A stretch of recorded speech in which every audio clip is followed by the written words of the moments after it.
Top model LX variant diesel 4x4 automatic transmission. छोटा सा एक वॉक अराउंड दे देते हैं इसका, और फिर आप देखना गाड़ी पे। और जो ओनरशिप रिव्यू है वो जो ओनर है, जो अपने दोस्त है, उनके साथ हम गाड़ी के अंदर बैठ के करेंगे। बल्कि गाड़ी तो है, थार को चलाने का मज़ा अलग है। बट मैं पर्सनली बोलूँ तो एक बारी मैं गाड़ी में बैठा हूँ पीछे, तो मुझे पीछे तो भाई इसमें काफ़ी ज़्यादा झटके लगे थे। एक छोटा सा इंटीरियर रिव्यू भी दे दो यार गाड़ी का। आप पैसेंजर ड्राइवर सीट पे बैठे हो तो एक छोटा सा इंटीरियर रिव्यू दे दो 2 मिनट के अंदर ही अंदर गाड़ी। बैक लुक में तो सिंपल ये है कि सीट्स आती हैं। एक्सेसरीज मुझे कंपनी ने अबाउट 50,000 की एक्सेसरीज इंक्लूड कर दी। करते हैं थार की बात। तो भाई सबसे पहले मुझे बताओ, आपने थार ही क्यों ली, और पहले ये बताओ कि कितना टाइम हो गया आपको गाड़ी परचेज करे हुए अभी? मुझे गाड़ी परचेज करे हुए 2 साल से 2 महीने ऊपर हो गए। ओके। और मैंने ली थी मई 2024 में। ठीक है। और थार ही क्यों ली, मेरा जब ये कार लॉन्च हुई थी, जब मैं इनफैक्ट XUV 700 जब बुक कराई थी, तो जब महिंद्रा के डीलरशिप में चक्कर लगते थे, तो तब मैंने कार्स को एक्सप्लोर करता था जब टाइम पास करने के लिए। तो मैं जब उनकी डीलरशिप में थार में बैठा तो मुझे बहुत अच्छी लगी, और रिपीटेडली जब बैठा तो थोड़ा गाड़ी से प्यार हो गया, और लगा कि वो तो है। एक बार ये गाड़ी को ऑन करना है एक बार, और एक बार ऑन करके देखेंगे कैसी लगती है। एडवेंचर व्हीकल है, ये नॉर्मल कार से थोड़ी हटके है। तभी इसका हम थोड़ा देख सकते हैं कि आप इंटीरियर देख रहे हैं गाइस, थोड़ा सा रिग्ड सा है, जो कि पर्सनली मुझे भी बहुत अच्छा लगता है। इस तरह का लुक, जो नॉर्मल लुक है चलो ठीक है वो हर गाड़ी में रहता है, बट जो ये रग्ड और रिग्ड वाला लुक है ना भाई, ये थोड़ा सा अलग सा ही लगता है, जो कि अच्छा भी लगता है। कभी कभार अच्छी लगती है ये सब चीजें। बिल्कुल। तो मेरे को ये एक बार मन में हुआ कि जब भी अगर कभी नेक्स्ट कार लेनी पड़े, एक बार इसको ऑन करके देखेंगे। अच्छा। एक्सपीरियंस करेंगे, बाद में पसंद आए ना आए वो बाद में देखें, बट एक बार ऑन करके मेरा अंदर से मन था कि ऐसी कार को ऑन करके देखना। अच्छा, तो अभी आप मुझे ये बताओ कि जैसे आपने कहा कि 2 years and 2 months हुए आपको ये कार परचेज करे हुए, तो अभी तक ये कितने किलोमीटर आपने चला दिए? ये 46,000 अभी रीडिंग 46,270 है। अच्छा। तो एनुअल रनिंग अबाउट 21-22 हज़ार इसकी एनुअल। तो मतलब यार 2 साल में आप ऑलमोस्ट मतलब 46,000 आपने क्रॉस करी 2 साल में, जो कि काफी अच्छी चीज है। क्योंकि मेरी तो खुद 5 साल में 70,000 हुई है गाड़ी, तो उस हिसाब से देखोगे तो 14,000 ही चली 1 साल में। बट अच्छा, तो ये रही हमारी रनिंग की बात। बाकी ये बताओ कि आपने ये गाड़ी डीजल ली और वो वाली पेट्रोल ली, तो ये बीच ये क्या मतलब ये क्या लॉजिक था? बिकॉज आप 700 भी पेट्रोल 700 भी डीजल ले सकते थे, या हो सकता था आप थार भी पेट्रोल ले सकते थे, तो ये क्या थोड़ा सा लॉजिक था डीजल पेट्रोल का? थोड़ा सा ये बताएं। इसका लॉजिक डीजल लेने का, और मैं इसमें ये भी बताऊंगा कि मेरे को इसकी नई कार लेने की जरूरत क्यों पड़ी, क्योंकि ऑलरेडी घर पे 2 गाड़ियां हैं। सही बात। तो ये मेरी 3rd कार है, और इसकी जरूरत क्यों पड़ी एक्चुअल में, जब मैं दिल्ली में रहता था, तो दिल्ली में आपको देखते हो कि पब्लिक ट्रांसपोर्ट बहुत अच्छा है। मेट्रो है, बसेस हैं, ये तो है। बाकी ई रिक्शा वगैरह लोकल आपने कहीं एज कंपेयर्ड बाकी जगह दिल्ली में अच्छा है पब्लिक ट्रांसपोर्ट। बिल्कुल, नो डाउट। तो दिल्ली में इतना कार निकालने की जरूरत नहीं पड़ती। सही बात। कार घर ही खड़ी रहती थी, और इसी माइंडसेट के साथ हमने XUV पेट्रोल में ली, और तब ये 10-15 साल वाला चक्कर भी था, और ये था कि कार कितनी रनिंग नहीं है, तो डीजल लेके कोई फायदा नहीं। तो हमने वो डीजल ली, फिर पेट्रोल, तो फिर जब गुड़गांव मेरा शिफ्ट करने का प्लान बना, और जब गुड़गांव शिफ्ट किया तो रियलाइज किया कि इधर पब्लिक ट्रांसपोर्ट के नाम पे सिर्फ उबर है, मेट्रो है घर से काफी दूर है। अच्छा। और मेट्रो जाना आधा घंटा पौना घंटा, फिर आगे किसी को ट्रैवल करना तो लंबा काम है। अच्छा। और ये रियलाइज किया कि अपनी कार होना यहाँ पे सेफेस्ट ये तो है, सही बात, मैंडेटरी है। और तब मेरी जॉब भी स्टार्ट होने वाली थी, और मुझे एक अपनी कार चाहिए थी। तो एक कार मेरी फादर की, एक मेरी मदर की, और मुझे अपनी कार की जरूरत थी।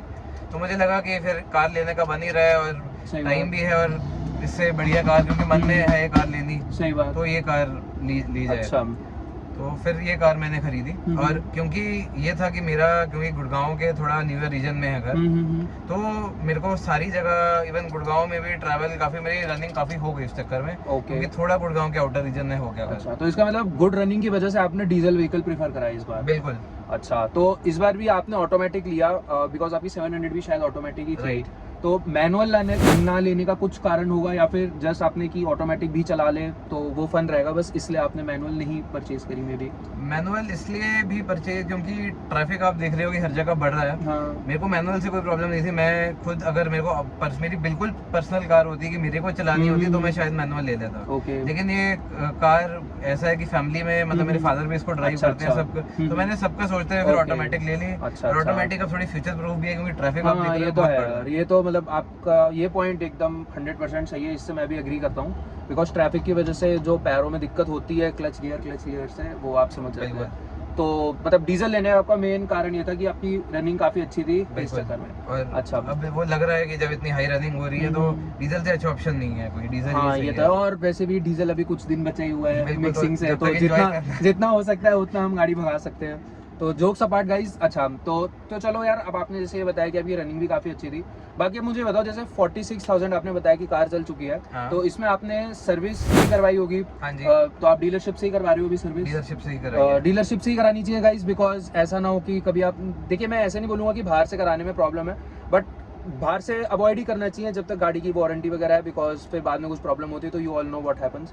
तो अब सबसे पहले मुझे बताओ सर्विस एक्सपीरियंस कैसा रहा, बिकॉज हम ये नहीं बोल रहे कि महिंद्रा की सर्विस खराब है, सर्विस अच्छी है, बट कभी कभार इश्यूज आते हैं, जो कि मेरे साथ भी बीच में हुआ था। मैंने उसको बताया नहीं आपको, जब मैं अपनी गाड़ी का 70,000 का रिव्यू करूंगा तब बताऊंगा आपको। तो मुझे पहले बताओ कि आपका एक्सपीरियंस कैसा रहा थार के साथ इन महिंद्रा डीलरशिप, जो कि गुरुग्राम में है। अगर इसकी सर्विस की बात करें तो स्टार्ट में मैंने ये दिल्ली से ली थी, तो दिल्ली की डीलरशिप में इसकी फर्स्ट सर्विस कराई थी, बिकॉज ऑफ सम रीजंस मैं गुड़गांव में तब नहीं करा पाया, और दिल्ली में कराई तो तब एक्सपीरियंस थोड़ा ये रहा कि थोड़ा सा first experience was not good. और फर्स्ट कार लेते ही एक इशू आया था इसमें कि इसके रिवर्स जो कैमरा है वो कंपनी ने डिफेक्टिव इंस्टॉल कर दिया था। अच्छा, मतलब पहले से ही डिफेक्टिव मिला था उसमें? मतलब इसमें पार्किंग सेंसर जाते थे तो मेरे को reverse camera as an accessory लगवाना पड़ा। अच्छा अच्छा अच्छा, मतलब आपने अलग से एक्सक्लूसिव लगवाई है? हाँ, ओके। तो वो एक्सेसरी डिफेक्टिव थी या क्या था, तो जब मैं कार रिवर्स करता था तो कभी कभी वो कैमरा में स्क्रीन में पिक्सल्स आने लग जाते थे, समझ गया मैं, समझ गया। तो उसको एक बार दिखाया, उन्होंने वायर को क्लीन करके फिर से लगाया, फिर कुछ देर में इशू आया, फिर वो 2 या 3 बार जाके, तीसरी बार जाके उन्होंने एडमिट किया कि कैमरा में प्रॉब्लम है। अच्छा। और फिर कैमरा इन्होंने रिप्लेस किया, वायरिंग भी चेंज करी और वो फ्री ऑफ कॉस्ट करी। तो वो फर्स्ट एक्सपीरियंस में ये कैमरे का बहुत इशू रहा, और थोड़ा पिकअप एंड ड्रॉप रिलेटेड भी, क्योंकि मेरे फादर को कार कहीं से पिकअप करवानी थी तो उनको थोड़ा सा इनकन्वीनियंस हुआ। अच्छा अच्छा। बट जब आगे गुड़गांव में शिफ्ट करवाई तो वो डीलर काफी अच्छा रहा, और जो महिंद्रा के यूजुअल चैलेंजेस है वो रहते हैं कि अगर लेट हो जाओ तो कार एक्सेप्ट नहीं करते। हाँ, ये तो है। तो ये मैंने थोड़ा ध्यान रखा कि टाइम पे पहुंच के टाइम पे कार दो, और थोड़ा सर्विस में टाइम भी लेते हैं, बहुत कार हो ये तो जाती है। बट महिंद्रा का अगर आप फेमिलियर हो महिंद्रा की सर्विस से, तो मुझे गुड़गांव में टचवुड कोई प्रॉब्लम नहीं रही। अच्छा। गुड़गांव में मेरा ओवरऑल एक्सपीरियंस अच्छा तो रहा। मतलब आपका एक्सपीरियंस ठीक रहा थार के साथ? हाँ। तो अभी तक गाड़ी में टचवुड ऐसी तो कोई दिक्कत नहीं आई जो कि थोड़ी बड़ी हो, बिकॉज क्योंकि यार ये डीजल गाड़ी है, तो डीजल पर्टिकुलेट फिल्टर वाली हमें चीज पता है, BS6 फेज 2 नॉर्म्स या BS6 के जो नॉर्म्स है उसके अकॉर्डिंग डीजल पर्टिकुलेट फिल्टर वाली है, जो रिसेंटली मेरी कार में भी प्रॉब्लम हुई थी। तो अभी तक क्या आप DPF का कुछ इसमें हुआ है, या फिर आपने अपनी एंड से सर्विस स्टेशन में बोला कि यार please look into the DPF matter, या जो भी है इसका? DPF का टचवुड मुझे कोई प्रॉब्लम नहीं आई, बिकॉज मेरी मोस्टली जो ड्राइविंग ऑफिस की वो हाईवेज पे है, मैं NH8 यूज करता हूँ, मेरे फादर जो है द्वारका एक्सप्रेस वे यूज करते हैं, तो एक्सप्रेस वे पे जब कार चलती है तो DF का चोक होने का कोई सवाल नहीं है, वो अपने आप फिल्टर क्लियर हो ही जाता है। बिल्कुल, ये तो है। तो DPF का कोई इशू नहीं आया। ये तो इंश्योरेंस क्लेम इसके हुए हैं क्योंकि इसकी थोड़ी जो विंड स्क्रीन है वो फ्लैट है, तो जब पत्थर लगता है तो जो नॉर्मल इंक्लाइंड विंडशील्ड पे लगता है उससे ज्यादा इम्पैक्ट आता है, मतलब क्रैक वगैरह हुए होंगे। तो क्रैक आया, तो क्रैक थोड़ा बढ़ता गया, फिर जब वो थोड़ा ज्यादा ही बढ़ गया तो फिर हमने इसको चेंज करा दिया। और इसकी हेडलैम्प पे भी एक बार क्रैक आया, इसका बम्पर भी टूटा था, बिकॉज इसका प्लास्टिक का बम्पर है, मुझसे पार्किंग में एक्सीडेंटली हिट हो गया था। अच्छा। तो वो इंश्योरेंस क्लेम इसका एक बार हुआ है, उसमें सारी चीजें चेंज हो गई थी, बट उसके ओवरऑल ऐसे मैकेनिकल या कोई प्रॉब्लम ऐसे कोई इशू नहीं आई। अच्छा। ये क्योंकि आप जानते हो, क्योंकि ये महिंद्रा ने कार ही ऑफ रोडिंग और उसके लिए बनाई है, तो उसमें इलेक्ट्रॉनिक्स मिनिमम दिए हैं, और ये कार मैकेनिकल रॉ ज्यादा फील होती है। वैसे यार ये पॉइंट सही है कि इलेक्ट्रॉनिक्स गाड़ी में जितने ज्यादा हो ना उतनी ज्यादा इश्यूज आ रहे हैं, बिकॉज जो भी अभी अपकमिंग कार्स हैं, या फिर मे बी जो गाड़ी अभी चल रही है जैसे 700 वगैरह भी हैं, तो हो सकता है आपको 700 में भी कभी कभार इलेक्ट्रॉनिक इशू में भी आ रहा है। मेरे को अपनी गाड़ी में भी कभी कभार आते हैं इलेक्ट्रॉनिक्स इशू। तो ये बात तो है कि जितना ज्यादा इलेक्ट्रॉनिक इशूज है, और अगर R&D ज्यादा स्ट्रॉन्ग नहीं हो, मतलब ठीक है आप प्रोवाइड कर रहे हैं, that's good, but electronic issues काफी ज्यादा होते हैं जो कि कंपनी वाले कभी बार खुद भी नहीं हैंडल कर पाते, ऐसी चीज होती है। बिल्कुल। तो भाई अब मुझे एक चीज बताओ, जैसे आपने बताया 46,000 गाड़ी चल चुकी है, तो क्या आपने कभी इसमें ट्रिप वगैरह मारी है कहीं, या फिर एक बारी में आपने लंबी गाड़ी खींची हो हाईवे वगैरह पे, आपको कितना इस पे एवरेज वगैरह मिल रहा है? एवरेज तो इसका अच्छा है कार का, मतलब कार की वीकली रनिंग 400-450 किलोमीटर है। ओके। और 3,000 रुपए का लगभग डीजल ये 400-450 किलोमीटर में ऑलमोस्ट, मतलब रिजर्व 450 किलोमीटर चलाने के बाद 3,000 की डीजल, उसके बाद रिजर्व लग जाता है 6,000 का डीजल। और माइलेज इसकी ठीक है। इस पे MID भी 17.5 कुछ दिखाती है, ओके, जो मुझे लगता है थोड़ी ज़्यादा है, मतलब एक्चुअल में थोड़ी कम होगी। हाँ वो तो But, है ही। मतलब मेरी ड्राइविंग कोई बहुत ज़्यादा वो रैश नहीं है, सेडेट है। और क्योंकि एक्सप्रेसवे पे जब कार चलती है तो क्रूज कंट्रोल पे चलती हाँ, है, वो तो है, सही तो बात। इसकी माइलेज मतलब मेरे को ठीक है। मेरे को अच्छा। एज कम्पेयर टू में 700 जो कि पेट्रोल हाँ, है, जो वो कि तो है। सिंगल डिजिट में नहीं, देती वो तो है यार, वो उससे तो अच्छी है। मतलब ठीक, आपको माइलेज सही मिल रही है, डीजल व्हीकल है इसलिए सही हाँ, मिल रही है। और रही बात हाईवे ट्रिप्स की, हाईवे ट्रिप मैंने इस पे नहीं मारी ज़्यादा। मतलब मैं इसको कहूँ तो मैक्स टू मैक्स पानीपत तक गई है कार, उससे आगे नहीं लेके गए, जो कि हाईवे ट्रिप भी बहुत बड़ी नहीं है। मतलब पानीपत तो चलो ठीक है, कोई हाँ, नहीं। इसका मेजर रीज़न ये है कि ये कार थोड़ी अनकंफर्टेबल हो जाती है for rear seat passenger, rear seat भी, फ्रंट के लिए भी, क्योंकि ये थोड़ी सी बाउंसी है कार, हाँ, वो थोड़ा तो है, सही तो। बात। और इसकी सीट जो है वो 700 से जितनी चौड़ी नहीं है, तो मेरी फैमिली की प्रेफरेंस यही रहती है कि कोई हाईवे ट्रिप हो तो हम 700 ही निकालें दूर के लिए। 700 थोड़ा लग्जरी सेगमेंट में आ जाती है, बिल्कुल। That is why. अच्छा, वो रियर सीट्स के लिए, पैसेंजर्स के लिए भी कंफर्टेबल है, आगे वालों के लिए भी है। ओके, तो हमारी फैमिली की प्रेफरेंस रहती है कि उसको निकाला जाए। तो ये कार ठीक मेरी है। मोस्टली लोकल NCR की रनिंग के लिए तो है। मतलब ये आपकी सेकेंडरी कार है एक तरह से, ये बोल सकते हैं हम, और प्राइमरी इज योर 700। प्राइमरी, हाँ, सिटी यूज के लिए मेरे लिए प्राइमरी सिटी यूज के लिए आप थार यूज दो कर रहे लोगों हैं। ने जाना है तो हम इसको प्रेफर करते हैं अच्छा, निकालना। और जहाँ पार्किंग की प्रॉब्लम है क्योंकि इसके डायमेंशन हाँ, छोटे हैं, ये तो है। और जहाँ कोई लंबा होता है, 4 फैमिली का सबने जाना है, तो फिर 700 आप निकलेंगे। लेके बिल्कुल सही बात। जैसा कि अभी आप गुरुग्राम से यहाँ तक आए, UER से आए, तो अभी आपका इसमें ड्राइव कंफर्ट कैसा रहा? बिकॉज जैसे आपने कहा कि थोड़ी बाउंसी कार है, हाँ। तो UER का तो रोड भी काफी अच्छा है गुरुग्राम से यहाँ तक का आने का, तो मतलब आपका ड्राइविंग एक्सपीरियंस इसमें जनरली आप जितना इसको यूज करते हो, हाँ। उस हिसाब से आपका ड्राइविंग एक्सपीरियंस कैसा है इसके साथ? इसका देखो, मुझे तो ये सही लगता है, इसमें पावर भी डिसेंट है, और कार में, और क्या कहते हैं, कार वैसे ओवरऑल अगर आप 100 से नीचे चलाओ तो सही स्टेबल रहती है। ओके। 100 से ऊपर इसमें विंड ब्लास्ट बहुत ज़्यादा आवाज़ आने लग जाती है, और फिर थोड़ा अनस्टेबल भी लगने लग जाती है। अच्छा। तो अगर आप इसको 80-90 100 के अंदर रखो कार को, 80-90 बिल्कुल पीक, 90 कहूँगा, 90-95, तो उसमें कार जो है बिल्कुल सही रहती है। और ये है कि कहीं हाईवे पे कहीं एक्सपेंशन जॉइंट आता है, हल्का सा हाईवे स्मूथ नहीं रहता है, कहीं अनड्यूलेशन आती है, तो बम्स अंदर फील होते हैं। अच्छा। तो बेसिक मुझे अपनी, क्योंकि अपनी हमारी यंग एज है, हम लोग इसको फिर भी थोड़ा सह लेते हैं, बट थोड़े एल्डरली पैसेंजर्स में कहूँगा कि उनको प्रॉब्लम हो uncomfortable सकती जाते है। सही बात है, ये तो सही बात बोली आपने। अच्छा, तो भाई अब मुझे ये बताओ कि जैसा कि आपने 700 भी चलाई है ना, आपने 500 भी चलाई है इससे पहले, हाँ। और अब आप थार चला रहे हो, हाँ। तो आपने जैसे कहा कि आपने थार ली, और ये आपका टॉप मॉडल भी है डीजल में, है ना, और ऑटोमेटिक है, तो क्या आपने कोई और गाड़ी भी देखी थी इसके अलावा, कि या फिर आप सीधा महिंद्रा डीलरशिप पे थार ही लेने गए थे? आपने कोई और सोची तो होगी गाड़ी जब आपने परचेज करनी होगी? बिल्कुल, मैंने जब सोची थी तो मेरा थार का मन था, बट फैमिली थोड़ा इसके वो थी अगेंस्ट, ओके, ऑब्वियसली, क्योंकि बदमाशी गाड़ी है। बदमाशी का तो नहीं, अच्छा। बदमाशी उससे ज्यादा ये था कि इसका रियर सीट का सही बात और स्पेस का, कि उनको था कि थोड़ी कार महंगी ज्यादा है और थोड़ी वैल्यू कम दे रही है, और इतना लेके भी हम पीछे जाना, वो करना, वो ये इशू है। मेजर मेरी फैमिली के लिए ड्रॉबैक इसके ये सीटिंग का था, कि घुसना 4 लोगों के लिए प्रॉब्लम है। और तब जब फैमिली थोड़ा इसके रिगार्डिंग मुझे बोलने लगी, तो मैंने सोचा कि तब जिमनी भी आई थी, तो मैंने सोचा जिमनी को कंसिडर भी देखते हैं, जिमनी भी देख के आते हैं।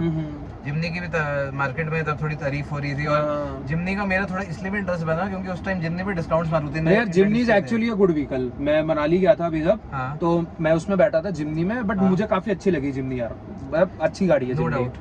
तो मतलब आपने जिमनी भी देखी थी? हाँ। इसकी जगह तो जिमनी जब मैं कंसिडर करी, तब मारुति उस पे, तब मारुति ने, तब काफी यूट्यूबर्स ने लिया, और यूट्यूबर्स कहते थे कि हमें 2-2 ढाई लाख के डिस्काउंट मिल रहे हैं जिमनी पे। तो मैंने कहा कि अगर मुझे डील अच्छी मिल जाएगी तो मैं जिमनी भी कंसिडर करूंगा।